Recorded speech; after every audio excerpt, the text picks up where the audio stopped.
എല്ലാവരും ബിഗ് ബോസിന്റെ കണ്ടന്റ് ഇങ്ങനെ ഇതാണല്ലോ. ഇപ്പൊ ബിഗ് ബോസിന്റെ ഇപ്പൊ ഫൈനലാണല്ലോ. ഞാനൊരു ബിഗ് ബോസ് കാണല് ചെറിയൊരു പണ്ട് അങ്ങനല്ല, അതായത് ഏതോ ഒരു ഷോ മുതൽ ഞാൻ കണ്ടത്. അപ്പോൾ ബ്ലെസ്ലിൻ്റെ ഒക്കെ ഷോ മുതലൊന്ന് കണ്ടതാണ്. അന്ന് കണ്ട മുതൽ എനിക്ക് എന്താ വെച്ച് കഴിഞ്ഞാൽ അതിങ്ങനെ കാണാൻ എന്തെങ്കിലും ഒരു ചില സമയത്തുണ്ടല്ലോ, ചില നമ്മൾക്കൊരു സീരീസൊക്കെ കാണുന്ന പോലെ ഇത് അതേപോലെ ഒരു പരിപാടിയാണ്. ഇത് നമ്മളൊരു ഷോ ഇരുന്ന് കണ്ടു കഴിഞ്ഞാൽ നമ്മൾ അടുത്ത സീരീസ് വരുന്ന വരെ വെയിറ്റ് ചെയ്യും, നമ്മളത് കാണും.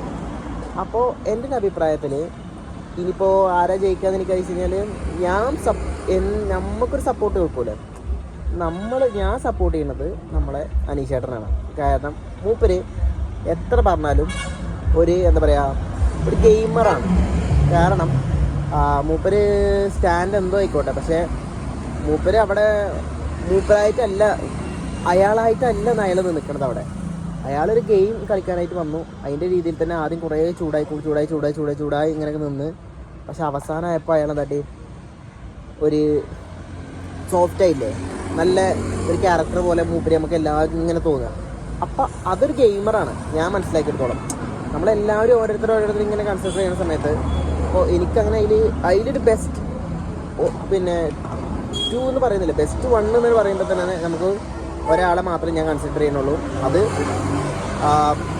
അനീഷേട്ടനാണ്. അപ്പോൾ അനീഷേട്ടൻ ജയിക്കട്ടെ. ഇങ്ങനൊരു വീഡിയോ വെറുതെ ചെയ്യാന്ന് വെച്ച് കഴിഞ്ഞാൽ ഞാൻ എപ്പോഴും ഇങ്ങനെ ബിഗ് ബോസ് കാണാറുണ്ട്, അപ്പോൾ അതുകൊണ്ട് മാത്രം. അപ്പോൾ ഇങ്ങനൊരു സ്ഥലത്ത് വന്നപ്പോൾ എനിക്കെന്തോ ചെയ്യാൻ തോന്നി, അത്രേ ഉള്ളൂ. അപ്പോൾ എന്തായാലും അയാൾ ജയിക്കട്ടെ, മൂപ്പരെ സപ്പോർട്ട് ചെയ്യുക. എനിക്കത്ര വ്യൂസും കാര്യങ്ങളൊന്നും കിട്ടില്ലെന്ന് എനിക്കറിയാം, പക്ഷെ എന്നാലും അങ്ങനെയല്ലല്ലോ. നമ്മൾ കിട്ടണ ഒരു 100 ആൾക്കാരിലാണെങ്കിൽ ചിലപ്പോൾ മൂപ്പര് സപ്പോർട്ട് ചെയ്തിട്ട് മൂപ്പര് ജയിക്കട്ടെ. നമുക്ക് എന്തായാലും ജയിച്ചിട്ട് മൂപ്പര് കാണാം. അപ്പോൾ അത്രേ ഉള്ളൂ. ബൈ ബിഗ് ബോസ് എല്ലാവരും. അപ്പോൾ അത്രേ ഉള്ളൂ. ശരി.